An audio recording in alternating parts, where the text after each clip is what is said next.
Yan mga pare, kasi pag nakatigil yung makina, no, yung nagbubong na, no, yung farmal, tawagin nila dito, no, yan. Ayan, oh, ang dami nila, oh, mga tagak, oh.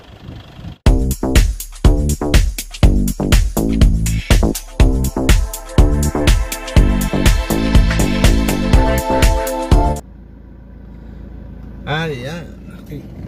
Magandang hapon, magandang hapon mga Paricoys and Maricoys. Tayo papunta sa bukid, no? So ito, titingnan natin ngayon na pipilit natin makakuha ng video kung paano yung pag-harvest ng mga tubo. Ayan, ano yung gamit nila ay yung mechanical harvester, no? Kaya tayo hindi nakakapasok ngayon doon, gawa nga ng nagsunod-sunod ang mga ulan, no? So lalakad na tayo. Let's go. Ito mga Paricoys and Maricoys, no? Kung mapapansin niyo dito sa ating dinadaan, no? Ayan, puro mga tubo na yan, no? Pero mukhang hindi maganda, no? Ang mga tubo ngayon. At ayan, tayo papunta doon sa isang barangay na kung saan kanina nasa lubong, sayang hindi natin nakuha, no, yung picture. Nasa lubong natin yung dalawang harvester.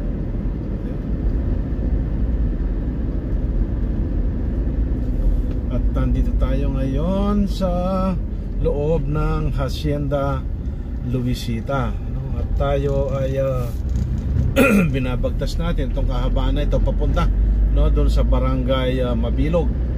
So kung mapapansin nyo, no, mga Paricoys and Maricoys, no, etong daan noon ng panahon ng ng mga nagdaang administrasyon, no, itong mga daan na ito talagang putik, no? Maputik, mapangit, mabako-bako. Pero nung panahon ng ito, napasimento na lahat, no, ng mga kalsadang ito, no, panahon pa ni President Noynoy Aquino. Pero marami na rin ng mga na-harvest, mga Paricoys and Maricoys, no? So ayan, no? At tayo muna ay ayan, no? Ayan, ito yung truck, no? Napuno ng sana makita natin kung paano nila na-harvest yan. Okay. Ayun. Puro tubo pa rin ang nakikita natin.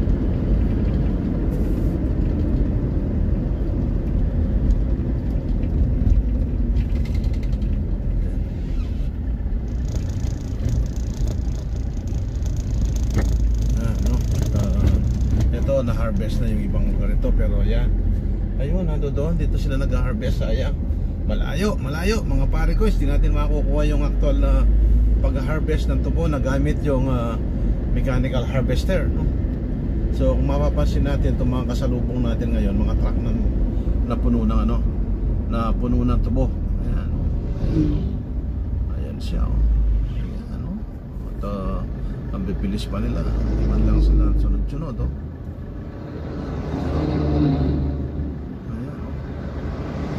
Ayan, so ibig sabihin itong mga ito, no, galing na sila sa pag-harvest, mga Paricoys and Maricoys, no. Ayan, at ayan, talagang sayang hindi natin natsempuhan yung eksaktong lugar ng kanilang pag-harvest.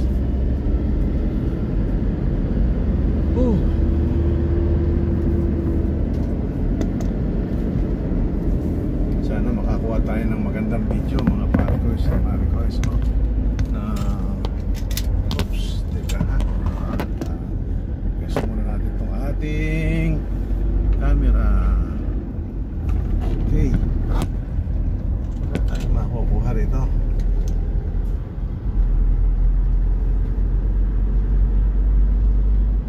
Patayin muna natin. Ayan, mga Paricoys and Maricoys, no? Nandito na tayo sa bukid. At so mapapansin niyo, no, dito sa ating marami na yung na-harvest din ng mga tubo. Ayan. So ang gandang tingnan ng mga ito, mga Paricoys and Maricoys, alam nyo, pag ito yung mga kapag no? Ayan, no? May papakita ako sa inyo dito. Ang ganda, mga Paricoys and Maricoys, no?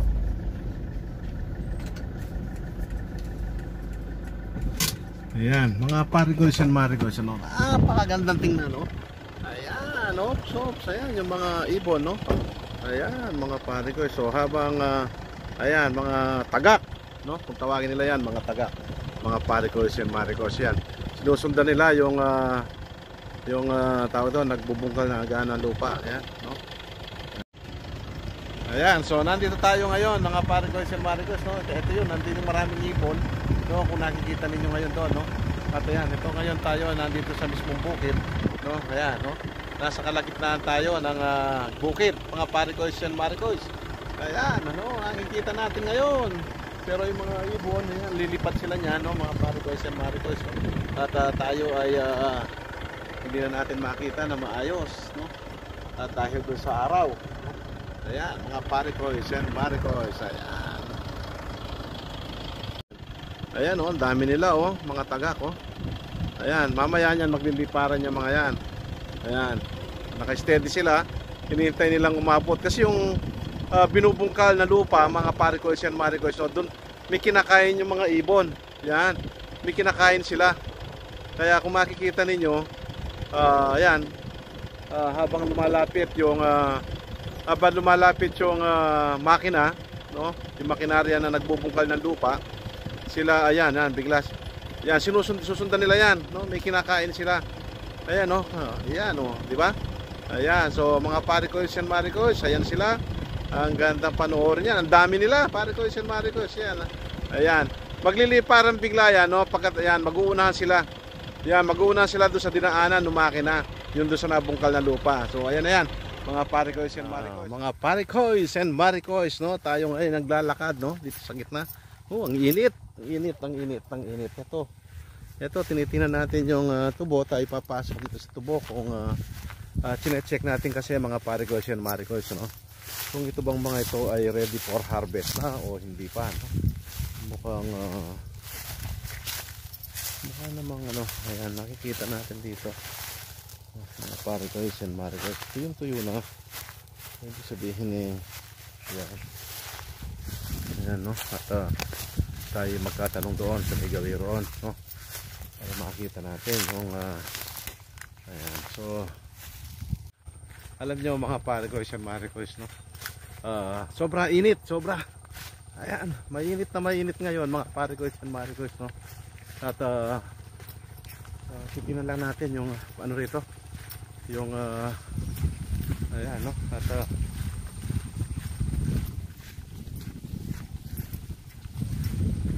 grabe, ang init. Ayan, siguro mamaya hindi na masyadong mainit na mga parigos, no? Mga parigos and marigos. So kung makikita natin dito sa kanan natin ay puro tubo, no? At ito, at dito naman sa may banda rito, no? Ayan, so kasi itong lugar na ito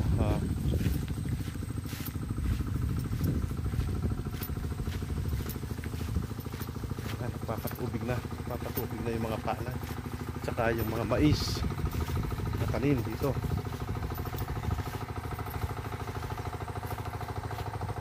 Naman na ito, ayan, so ito yung ngayon, no?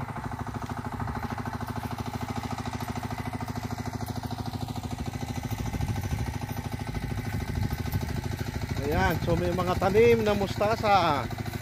Ano, may mga mustasa, may talong, no, mga tanim dito. Ayan, so kung kumbaga sa ano, dito sa bukid, alam niyo mga parigos and marigos, basta masipag ka lang. Ayan, oh, di ba? Oh, ayan, ito yung tinatawag namin na patubig dito. Ayan, oh. Ano sa palagay mo ba? Ano sa palagay mo? Matigas na kaya yung lupa dyan? Ayan, mga parigos and marigos, tayo ngayon nagpahinga muna. Ito, at sobrang init. Ang time check tayo, alam mo, isipin mo na lang, alas 4 na lang hapon. Pero grabe ang init mga parigos and marigos. Kaya ang narinig niyo yun, no, yung nagpapatubig sa pinapatubigan nila, yung tawag dito, yung palay, no, at saka, so yun, malapit na, may ano na sila, may konting bunga na.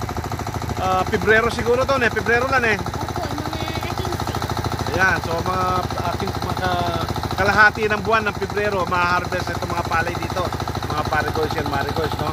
Ayan.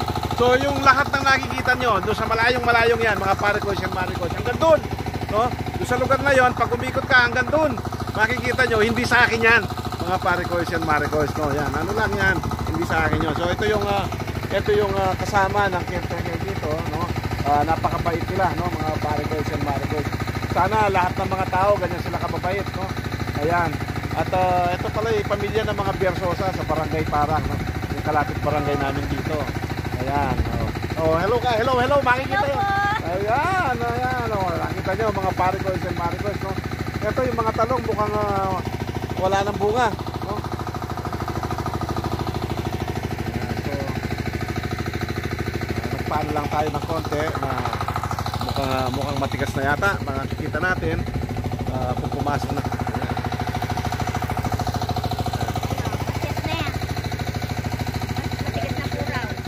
Parigoys and Marigoys, no? Medyo lalakad na tayo. At ito yung ating ito yung mga caretaker dito, no? Na so, ibig sabihin kung matigas na, pwede na natin papasukin yung makina dyan. Sige. At natawag ako kung tawag na yan. Okay. So Parigoys and Marigoys, hanggang dito na muna, no? At tayo teka, papakita ko muna sa inyo tuloy yung ano. Yan. Vlog, ha? Yan. Bata katulan da. Ayan, so ganito yung patubig. Ito tuloy-tuloy, ha. Tuloy-tuloy nagpapatubig ito, mga Parigoys and Marigoys. Ayan, no. So walang irrigation, no? Ito yan. So dito walang irrigation, mga Parigoys and Marigoys, no? Kung makikita ninyo, no? Ayan, no. Ayan siya, no. Ito yung palay ngayon. Ito yung dahil mga bagong ang pagtatanim nila dito, ito pagkaganto yung tsura ng pala, yung sinabog lang, no, sinabog. So kung makikita ninyo yung mga palay Parigoys, no, may mga damo-damo pa rin, no, pero ayan na yan, may mga bunga na siya. Ayan, no. Ayan. So ayan siya, mga Parigoys and Marigoys. Doon sa gawiron, mga mais naman, no. At mga pala, mga tubo. Ayan. Okay, so mga Parigoys and Marigoys, tayo maglalakad na, no, pabalik na doon sa pabalik na tayo doon sa yan. Okay. Salamat tol na pakikay nung kay potang magbalik ko misabi ka tame. Sige, salamat ha. Okay. Ayan. Ito yung mga talong niya, no? Ito yung mga talong, walang bunga. Mukhang hindi may kaunting bunga. Siguro laging umuulam ng talong yung mga tao rito. Ayan. Pero yung mga okra yan, ayan ang masarap yung dahon ng no, yung mga kamote. Ayan. At ayan, may mga maliliit pero hindi lumalaki, no? Ayan. So yung sitaw, ganyan-ganyan lang sila. Okay naman, no? At makakaraos na rin, no, yung dito. Ayan. Okay, so pabalik na tayo doon sa ating sasakyan, mga Parigoys and Marigoys, no? At ito tayo.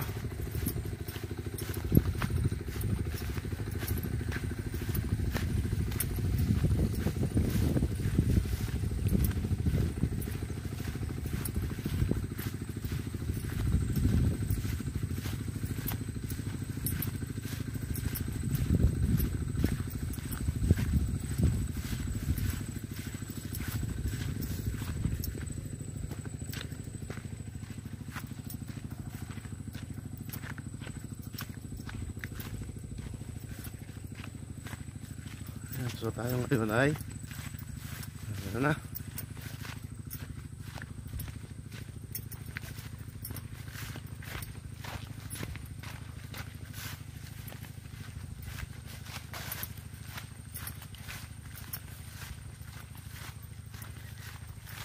Okay, so ayan.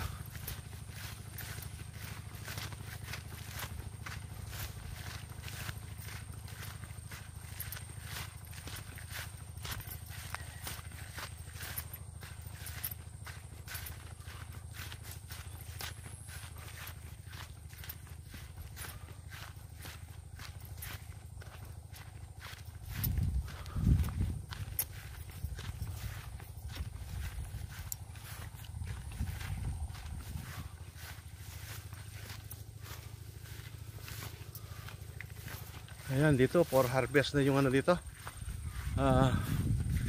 For harvest na yung palay dito. No? Ayan ang kalsada rito, mga pare ko. Pagdating dito, ano na. Ayan, no.